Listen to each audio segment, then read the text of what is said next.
That's a huge mistake. And that is why being in communication with your financial advisor is really important. Welcome to the 5 Questions Podcast, where we unlock real estate and business insights one question at a time.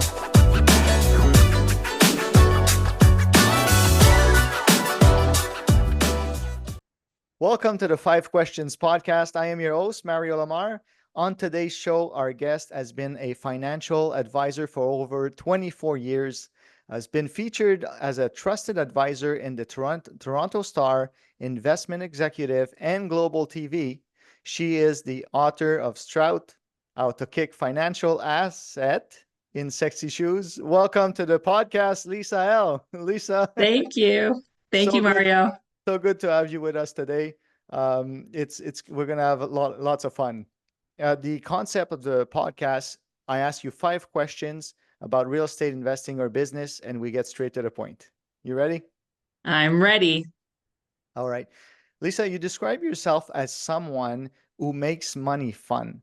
Can you share some examples of how you bring the fun into financial planning for your clients?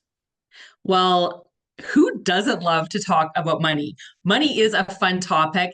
Now, I say that, and it is loaded with all the emotion that we put into it. So we get anxiety and we get fear and all these emotions. But truly, when we start to understand the value of money and what money really is, it's just energy. It's our energy and what we bring to it. So I do like to make money fun. The money game is fun, and it is a game. I always joke about CRA and Canada Revenue Agency and when you're paying taxes, but you're in the game of money whether you like it or not. Yeah. You are in here in the planet. You need to eat. You need to put roof over your head. Food, clothing, shelter, all of this. So you're in the money game automatically. So why not make it fun? And so how do I do that? Besides, I do talk a lot about like kind of your relationship with money. A lot of this is like healing some of our money traumas, our money past, moving forward and creating a financial plan that will serve you and your family and help you reach all your financial goals. So I do like to make it fun, and because it is amazing, and not just fun, but it just feels so expansive and light, and you get so much clarity when you do have a plan, and it Right. just adds so much to your life and just takes all that stress away.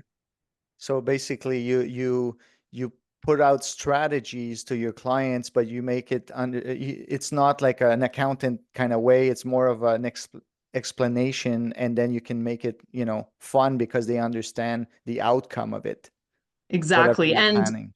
And what's really neat about it is that it's so tailored to everyone's individual money situation and their past, right? We all have this unique money blueprint, and working with that to take it to the next level it's fun. That brings us to our second question, and I mentioned it in the introduction. You have a book called Strut, How to Kick Financial Assets in Sexy Shoes. It's a very intriguing title, to say the least. What inspired you to write this book, and what key takeaways can maybe readers take from that book? Well, thank you so much. Yeah, so this here is a copy of my book. If you're on the video, you can see it. So what inspired me to write this book very simply was I would be talking to clients or have a lot of girlfriends, people my own age, and women did not want to engage in financial conversations about money. I think it's been shifting now, but I just had a lot of friends that were too scared or didn't understand or didn't even want to talk about money. And that fear paralyzed them. So, what I wanted to do was make a very fun and simple way to talk about money that women could relate to, that they would enjoy, that they could get a lot of value from. So, what I did was I wrote Strut, and what I've done with the book is every chapter is a different pair of shoes. So basically, I cover different topics. You don't have to read the book in sequential order, but you can. But every different chapter is a different pair of shoes. So I have, like, as an example here, chapter 4 is rain boots. So I'm comparing financial concepts to different types of shoes, and what woman does not love shoes? So we really walk through the shoe closet, and I'm relating financial topics to shoes. So it's been great, and it's got really good press, and a lot of women have really been inspired by my book, mostly because I break it down in very simple, very easy, in layman's terms for women to just understand it. So readers can expect, honestly, they can laugh out loud. You can definitely expect to laugh out loud. It's pretty funny. I like to think I'm funny. Doesn't everyone like to think they're funny? But Absolutely. but more so, it really gives you the framework to start to develop your financial plan. So And maybe one thing that women maybe don't realize, by reading your book, they'll be able to save some money and go buy some more shoes. exactly. Yeah. That's what I like to say. I don't want, I never talk to my clients from a place of lack or scarcity. And I think that's so important because there is abundance. And I do believe that, but I think there's also the part of, really getting the financial basics in place Yeah, and the structure in place. So that's where I help clients balance that. that's great. It brings us to our third question. In the introduction, I mentioned you have over 24 years of experience as a financial advisor. What are some of the biggest financial mistakes that you've seen people make, and maybe how can they avoid them? Okay, well, we do not have enough time. Yeah, I have seen a lot of mistakes. Some very common ones, and I mean, this is a very broad stroke, but the reason why you want to work with a certified financial planner or financial advisor, or a really good tax specialist is you want to play the tax game to the best of your ability to minimize your taxes. And big mistakes I've seen, as an example, is clients not structuring their accounts properly, meaning their tax bills are double or huge than what they could have been. And the other part on that same note, because they didn't structure their accounts properly or do proper beneficiary designations, I've seen clients pass away. And let's be honest, the CRA knows they're going to get their money at one point, whether it's today or whether it's when you pass away. And I've seen it where literally the CRA has gotten way more than they should have because just things were not structured properly. So why it's important to work with a financial planner is that you really want to minimize that, extra hand in your pocket, which is the CRA. Yes, they're going to get their fair share of taxes, but really you just want to pay your fair share, not double or extra than what is due. So that's a huge mistake. And that is why being in communication with your financial advisor is really important. The other big one I would say is a lot of clients, they don't like, and this goes back to like very, very simple things like setting goals, like having an exit strategy. That could be for real estate. That could be for, if you're investing in stocks or whatever it is. But, how are you going to, it's one thing to grow assets. It's another to, you know, Preserve them. yeah, preserve them and then, go through drawing income off of those assets in retirement. I use that in quotations Yeah. because whatever that is for you, where you want to have basically passive income lifestyle. So yeah, so I think those are all like really big considerations when you're making a financial plan that are really important. And there's something to be said that, a financial advisor is very different from just having an accountant working for you. You need that planning, that strategy, which maybe an accountant is just, most of them maybe are just running numbers and executing, where you're going to help and put a strategy in place for your customer to bring them to the end goal where they want to be. Exactly. Yeah.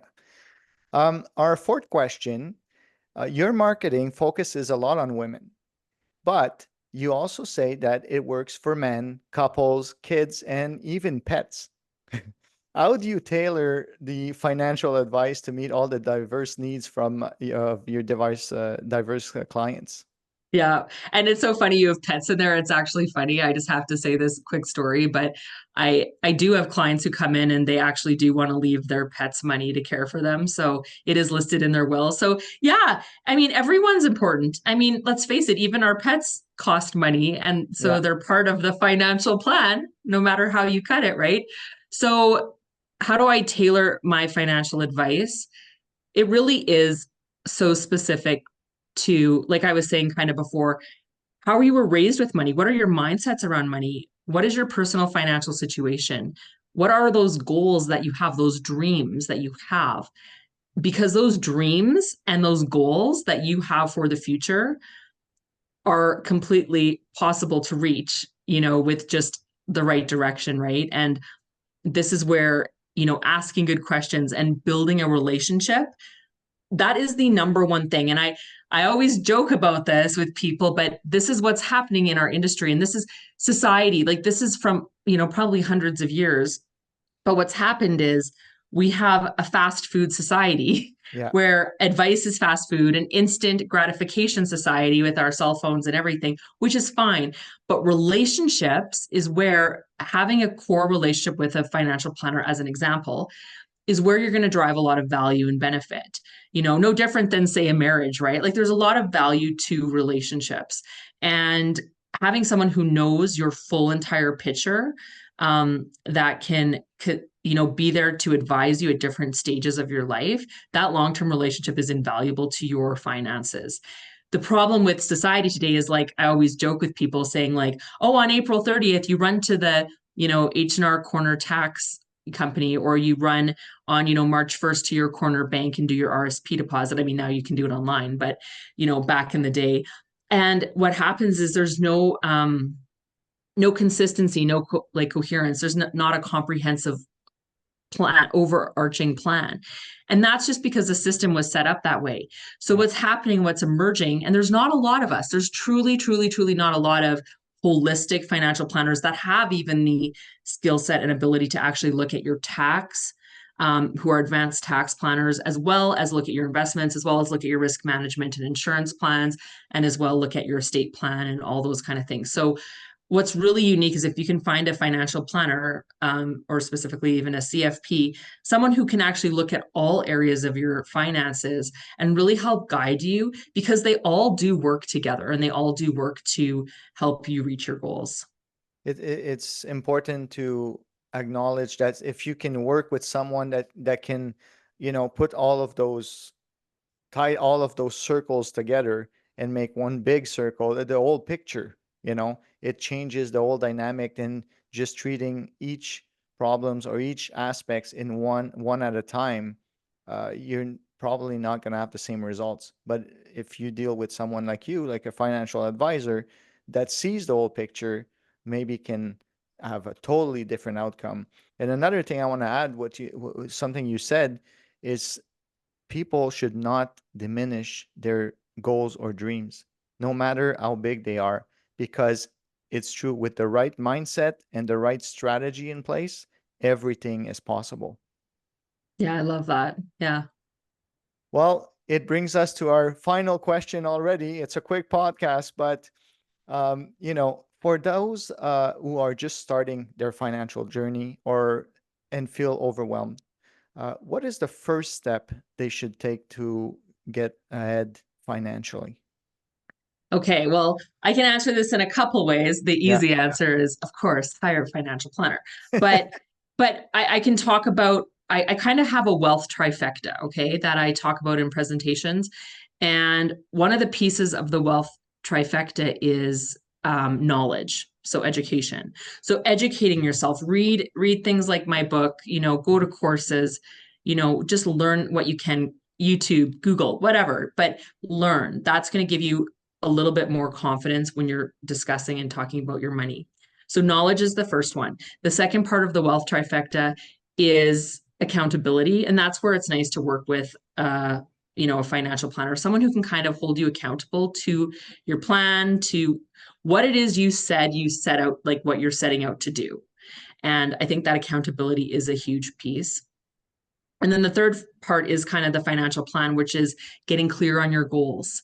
Coming up with the full, starting at the bottom where I start with the estate planning and risk management. And I have like a process I take all my clients through, to say, okay, like it could be as simple as, oh, I need a couple $1 million to in assets to then stream off into passive income. It could be something like that, right? Yeah. So then creating that plan. So it's like really it is like getting those three legs of support, accountability, knowledge, and then creating like a financial plan, which is like the implementation side of like setting up your TFSA or buying real estate, or like the actual nuts and bolts of what works for you in your life and your plan. So um yeah, for people starting out, truly. And I mean, where are you starting out? I have clients who come to me at, kid you not, my youngest client, well, I have babies as clients because the parents do things for the babies, but I also have like 16-year-olds. You know that if you're 16 or you have kids that are 16, they can open their own investment account in Canada. And my oldest client's 95. So it doesn't matter, what age you are. The thing I also want to say too is you can start at any time. Right. It is okay. And that's one of the things like I'm always preaching is like there is no shame in starting at age 50 to retire at age 60, right? Like there's no shame in your debt situation. If you've been bankrupt, there's no shame in that. And life happens, stuff happens. And one of the things I like to just share with people is that no matter where you're at, like I want to help you get to wherever it is you want to go. And that's what I love too about what I do. It's like I'm not the boss. You know who the boss is? The boss is your goals. The boss is, Yeah. that's who the boss is. We know we're like you set the goals and then we follow the goals because that's like, the dreams, the desires, like the things you want to accomplish. That's the boss. That's what our goal post is, right? So that's what we use as our marker and our measurement tool. So Yeah, because a lot of people they have big goals, for example, or medium goal, whatever the size is, that's not important. They have a goal, but then they feel overwhelmed. How can I achieve it? And they just see one big mountain. Well, you come in and you dissect that into sections and say, well, you can't, start and an hour later you'll be at the top. You need to do this first. And then second step this first. And then you lead them to the top of the mountain. So that's a great, great, great um, thing or person to add to help you to reach your goal is a financial advisor um, in that aspect. So thank you for putting that service out there because I think a lot of people need that. yeah, yeah, for sure. And it is interesting, like just to throw a statistic out there, there's I think something like around like there's a couple hundred financial advisors in Canada. I think there's only like 20,000 certified financial planners. Like it's not a huge number. Don't quote me on that number, but it's not a huge number is my point. Yeah. So yeah, if you can find one to work with, that's rare and good on you. And the thing is, because we're not mandatory, it's only the people who want to, better themselves or better their financial situation that come and seek us out. So, but it's going to be one of your biggest assets in growing your wealth. Lisa, it was a pleasure to have you on the podcast today. Lots of knowledge and insights that you gave us, lots of value. I hope that and wish that people can go and get your book so they can read it. Is there somewhere where they can order online or Absolutely. Amazon. You can get my Amazon? book on Amazon or Chapters Indigo online. Perfect. Thank you so much again for being on the podcast, and then we'll talk soon. Thank you so much, Mario. Bye bye. Thanks for tuning in to the 5 Questions podcast. If you enjoyed today's episode, don't forget to subscribe, like, and hit the notification bell on our YouTube channel so you never miss an episode. Stay tuned for more insights and tips to transform your real estate and business game. See you next time.